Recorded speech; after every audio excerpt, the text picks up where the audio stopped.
அனைவருக்கும் வணக்கம். இன்னைக்கு செவ்வாய்க்கிழமை காலையில என்னால 6 டூ 7 செவ்வாய் ஓரையில முருகனுக்கு வெத்தலை தீப வழிபாடு பண்ண முடியல அப்படிங்கிறதால, மதியம் 1 டூ 2 இந்த செவ்வாய் ஓரையில நான் இன்னைக்கு வெற்றிலை தீப வழிபாடு பண்ணியிருக்கேன். மிக எளிமையான முறையில தான் பண்ணியிருக்கேன். இன்னைக்கு பார்த்தீங்கன்னா, வெற்றிலை தீபத்தோட செவ்வாய்க்கிழமை அப்படிங்கிறதால வெற்றிலை தீபத்தில ஒரு சிஸ்டர் கேட்டிருந்தாங்க. அவங்க வீட்ல அவங்க டாட்டருக்கு ஜாப் வேணும் அப்படின்ட்டு. அவங்க இதெல்லாம் பண்ண தெரியாது அப்படிங்கிறதால, நீங்க பண்றீங்க அப்படின்னும்போது, வேலை கிடைக்கிறதுக்காக முருகன் கிட்ட பிரார்த்தனை பண்ணிக்கோங்க அப்படின்னாங்க.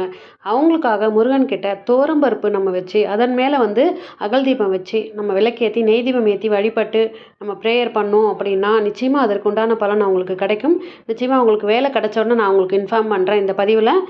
அடுத்ததா, இன்னைக்கு ஆன்மீக தகவல நம்ம என்ன பார்க்க போறோம் அப்படின்னு பார்த்தீங்கன்னா, வைகாசி விசாகம் 2025 எந்த அன்னைக்கு வருது? அந்த அன்னைக்கு நம்ம என்னென்ன பண்ணணும்? முருகன் அருள நம்ம பெறணும் அப்படின்னா என்ன செய்யணும்? அதோட கூட 21 நாள் விரதம் எப்ப ஆரம்பிக்கிறது? 11 நாள் விரதம் எப்ப ஆரம்பிக்கிறது? 9 நாள் விரதம் மற்றும் 6 நாள் 3 நாட்கள். அதே வைகாசி விசாகம் அன்னைக்கு மட்டும் ஒரே ஒரு நாள் விரதம் எப்படி இருக்கிறது? இதை பத்தின சில ஆன்மீக தகவலை தான் நான் இன்னைக்கு உங்களோட ஷேர் பண்ணிக்க போறேன். பதிவை எங்கேயுமே மிஸ் பண்ணாம பாருங்க. வைகாசி விசாகம்ன்றது முருகப்பெருமானின் திருநாளாக, அவதார திருநாளாகத்தான் கொண்டாடப்படுது. அன்று விசாக நட்சத்திரம் பௌர்ணமியுடன் கூடி வரும். அந்த அன்னைக்கு முருகனை வழிபட்டோம் அப்படின்னா குடும்பத்தில் ஒற்றுமை நிலவும், தீய சக்திகள் விலகும், குழந்தை வரம் வேண்டுவோருக்கு புத்திர பாக்கியம் கிடைக்கும். அந்த அன்னைக்கு பால் குடம் எடுத்து காவடி எடுத்தும் பக்தர்கள் தங்களுடைய நேர்த்தி கடனை செலுத்துகிறார்கள் அப்படின்னு சொல்லப்பட்டுள்ளது.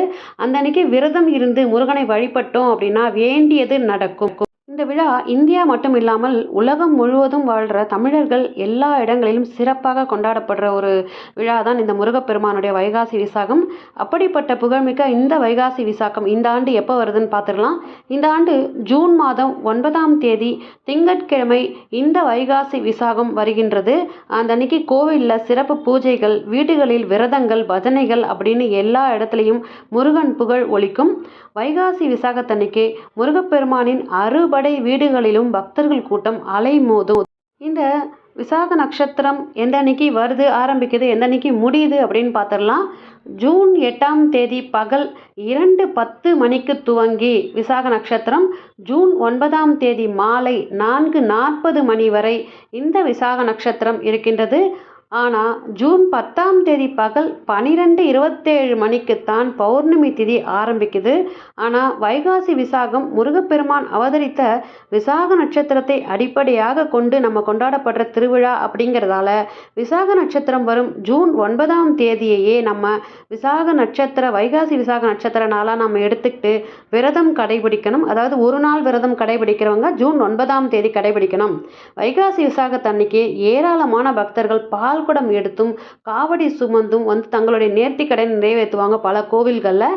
அதே மாதிரி வைகாசி விசாகத்தன்னைக்கு விரதம் இருந்து முருகப்பெருமானை வழிபட்டோம் அப்படின்னா நம்ம என்ன நினைக்கிறோமோ அந்த வேண்டுதல் நிறைவேறும் அப்படிங்கிறது ஐதீகமாக இருந்துட்டு வருது. முருகனின் அருள் கிடைக்கிறதும், குடும்பத்தில் உள்ள பிரச்சனைகள் நீங்கும், தம்பதிகளுக்குள் ஒற்றுமை ஏற்படும், இந்த எல்லா குடும்பத்திலையும் அமைதி ஏற்படும், குழந்தை இல்லாதவங்களுக்கு குழந்தை பாக்கியம் கிடைக்கும், வேலை இல்லாதவங்களுக்கு வேலை கிடைக்கும், சந்ததிகள் பெருகும், வாழ்க்கையில் மகிழ்ச்சி உண்டாகும். இப்படிப்பட்ட வைகாசி விசாகம் 21 நாள் அந்த விரதம் எப்படி இருக்கிறது, எந்த அன்னைக்கு இருக்கிறது அப்படின்னு பார்த்தீங்கன்னா, 21 நாள் விரதம் அப்படிங்கிறது மே 19ஆம் தேதி நீங்கள் ஆரம்பித்து கரெக்டாக 9ஆம் தேதி ஜூன் 9ஆம் தேதி அன்னைக்கு நிறைவடையும். 21 நாள் விரதம் ஆரம்பிக்கிறது தேதி பார்த்தீங்கன்னா மே 19ஆம் தேதி. அதே நீங்கள் ஒரு 11 நாள் விரதம் ஆரம்பிக்கணும் அப்படின்னு நினைக்கிறவங்க எந்த அன்னைக்கு ஆரம்பிக்கணும் அப்படின்னு பார்த்தீங்கன்னா மே 30ஆம் தேதி ஆரம்பித்து வெள்ளிக்கிழமை ஆரம்பித்து நீங்கள் கரெக்டாக ஜூன் 9ஆம் தேதி முடிச்சுக்கலாம். அடுத்ததாக 9 நாள் விரதம் இருக்கிறோம் அப்படின்றவங்க ஜூன் 1ஆம் தேதியிலேருந்து ஆரம்பிச்சிங்கன்னா 9ஆம் தேதி நிறைவடையுங்க. 6 நாள் விரதம் இருக்கிறவங்க எப்போ ஆரம்பிக்கணும் அப்படின்னு பார்த்தீங்கன்னா ஜூன் மாதம் 4ஆம் தேதி ஆரம்பித்தோம் அப்படின்னா அவங்களுக்கு 9ஆம் தேதி அன்னைக்கு 6 நாட்கள் விரதம் முடிவடையும். அதே மாதிரி 3 நாட்கள் விரதம் என்னால் இருக்க முடியும் அப்படின்னு நினைக்கிறவங்க 6ஆம் தேதி விரதத்தை ஆரம்பித்தாங்கன்னா கரெக்டாக இருக்கும். எங்களால் இத்தனை நாள்லாம் இருக்கவே முடியாது, ஒரே ஒரு நாள் தான் இருக்க முடியும் அப்படின்னு நினைக்கிறவங்க வைகாசி விசாகத்தன்னைக்கு ஒரு நாள் விரதம் இருந்து முருகப்பெருமானை வழிபட்டு எல்லா வளன்களையும் நம்ம பெற்றுக்கலாம். வைகாசி விசாகத்தன்னைக்கு முருகப்பெருமானுடைய மந்திரங்களை திருப்புகளை சொல்லி வழிபடுறது சிறப்பு. கந்தசஷ்டி கவசம், வேல்மாறல் இது மாதிரி எல்லா திருப்புகள் எல்லா பாராயணங்களையும் நம்ம பாராயணம் செய்யலாம். ஓம் சரவண பவ அப்படிங்கிற மந்திரத்தை எத்தனை முறை முடியுமோ அத்தனை முறை சொல்லலாம். அன்றைய தினம் வேல் வழிபாடு செய்கிறதும் வேல் பூஜை செய்கிறதும் ரொம்ப ரொம்ப சிறப்புக்குரியது அப்படின்னு சொல்லப்பட்டிருக்கு.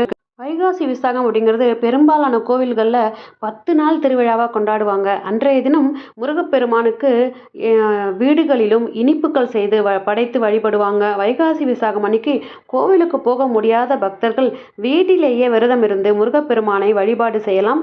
அன்றைய தினம் வீட்டில் முருகப்பெருமானுக்கு படைக்கும் நைவேத்தியத்தை மற்றவர்களுக்கு பிரசாதமாக கொடுக்கவும் முடிந்தால் அன்னதானம் வழங்குறது ரொம்ப ரொம்ப சிறப்பு. வீட்டில் வேல் இருந்தால் வேலுக்கு பாலபிஷேகம் செய்து முருகனின் அருளை பெறலாம் அப்படிங்கிற நல்ல தகவலோட இன்றைய ஆன்மீக பதிவை நான் முடிச்சுக்கிறேன். மற்றும் ஒரு ஆன்மீக பதிவில் சந்திக்கிறேன். இந்த பதிவு பிடிச்சிருந்தா இந்த பதிவுக்கு ஒரு லைக் கொடுத்துட்டு உங்கள் ஃப்ரெண்ட்ஸ் அண்ட் ஃபேமிலிக்கு ஷேர் பண்ணுங்கள். நன்றி, வணக்கம்.